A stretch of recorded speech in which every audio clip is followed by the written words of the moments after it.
नमस्कार दोस्तों, मैं हूं पवन कुमार। आशा करता हूं आप सब अच्छे होंगे। आज हम बात करेंगे एक ऐसे घटनाक्रम की जिसने पूरी दुनिया को 12 दिनों तक सांस रोकने पर मजबूर कर दिया। इजराइल और ईरान, दो ऐसे देश जो लगातार टकराव के रास्ते पर हैं, अब युद्ध विराम की ओर बढ़ते दिख रहे हैं। लेकिन सवाल ये है, क्या वाकई युद्ध रुक गया है या सिर्फ एक खामोशी है एक बड़े तूफान के आने से पहले की।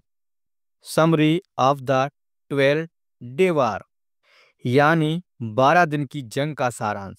12 दिन पहले इजराइल और ईरान के बीच खुला युद्ध शुरू हुआ। इस दौरान अमेरिका भी शामिल हुआ, जिसने ईरान के परमाणु ठिकानों पर बमबारी की। मुख्य क्या घटनाएं हुई इसके बारे में। इजराइल ने तेहरान के कई ठिकानों पर हमले किए, जिसमें एविन प्रिसन तक शामिल था। ईरान ने जवाबी कार्रवाई में इजराइल और अमेरिका दोनों पर मिसाइलें दागीं। अमेरिका के B-2 बॉम्बर्स ने 30,000 पाउंड्स के बंकर बस्टर बम गिराए।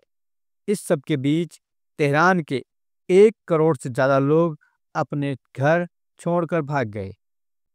Trump announces cease fire. 24 जून को अमेरिका के राष्ट्रपति डोनाल्ड ट्रंप ने घोषणा की, इजरायल और ईरान के बीच एक पूर्ण युद्ध विराम हुआ है। ट्रंप ने इसे द 12 डे वार कहा और दोनों देशों को साहस और बुद्धिमत्ता के लिए बधाई दी। लेकिन यहाँ आता है बड़ा एक ट्विस्ट। ईरान के विदेश मंत्री ने कहा, हम तब तक चुप नहीं बैठेंगे जब तक इजरायल हमले नहीं रोकता है। यानी वो युद्ध विराम की पुष्टि एक तरफ से है, लेकिन दूसरी तरफ से नहीं हुई है। Confusion after the missile attack. Trump की घोषणा के कुछ घंटों बाद ही ईरान से 2 मिसाइलों की लहरें इजरायल की ओर चलीं। तेल अवीव और बेसरवा में धमाके सुने गए। इजरायली मीडिया के अनुसार एक बिल्डिंग पर हमला हुआ और 3 लोगों की मौत हो गई। इस पर इजरायली सेना ने कहा, हम कोई और हमला नहीं करेंगे अगर ईरान रुकता है। यानी दोनों देश एक दूसरे की अगली चाल का इंतजार कर रहे हैं। Diplomacy and behind the scene of negotiations. America और कतर अन्य देशों की कूटनीति ने इस युद्ध विराम की नींव रखी। कतर के प्रधानमंत्री ने तेहरान से बात की। अमेरिकी उपराष्ट्रपति JD वैंस, विदेश मंत्री मार्को रूबियो और अन्य अधिकारियों ने बैक चैनल वार्ता की।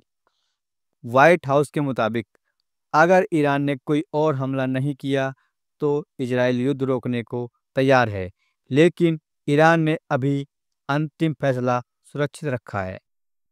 The nuclear issue and the uncertainty of the future. इस युद्ध की असली जड़ है ईरान का परमाणु कार्यक्रम। अमेरिका और इजराइल का दावा है कि ईरान परमाणु हथियार बनाने के बेहद करीब था। हालांकि अमेरिकी खुफिया एजेंसियों ने कहा है कि ईरान फिलहाल परमाणु बम नहीं बना रहा है। ट्रंप ने यहाँ तक कहा कि अब ईरान परमाणु बम बनाने में असमर्थ है, क्योंकि उसके उपकरण नष्ट कर दिए गए हैं। लेकिन ईरान के सर्वोच्च नेता अली खामेनेई ने चेतावनी दी है कि अगर हम चाहें तो कोई हमें रोक नहीं सकता है। The words response and the way of forward, यानी दुनिया की प्रतिक्रिया और आगे का रास्ता। मार्केट्स ने इस युद्ध विराम को सकारात्मक रूप में लिया। अमेरिका के S&P 500 फ्यूचर ऊपर गए, तेल की कीमतें गिर गईं, लेकिन जमीन पर अभी भी डर और बेचैनी बनी हुई है। इजरायली सेना ने अब भी तेहरान में 2 बार अलार्म जारी किया है। गोलान हाइट्स में दुश्मन ड्रोन की आशंका बनी रही। सवाल है, क्या ये युद्ध विराम वाकई लंबा चलेगा या सिर्फ एक अस्थायी विराम है, एक नए संघर्ष से पहले का। तो दोस्तों, ये था इजराइल ईरान के बीच युद्ध विराम की पूरी कहानी। आपको क्या लगता है, क्या ये 12 डे वार सच में खत्म हो गया या कुछ बड़ा अभी भी बाकी है? नीचे कमेंट में बताइए अपनी राय।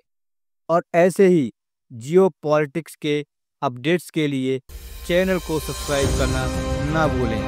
दोस्तों, हमारे चैनल को ज़रूर सब्सक्राइब करें। जय हिंद, जय भारत।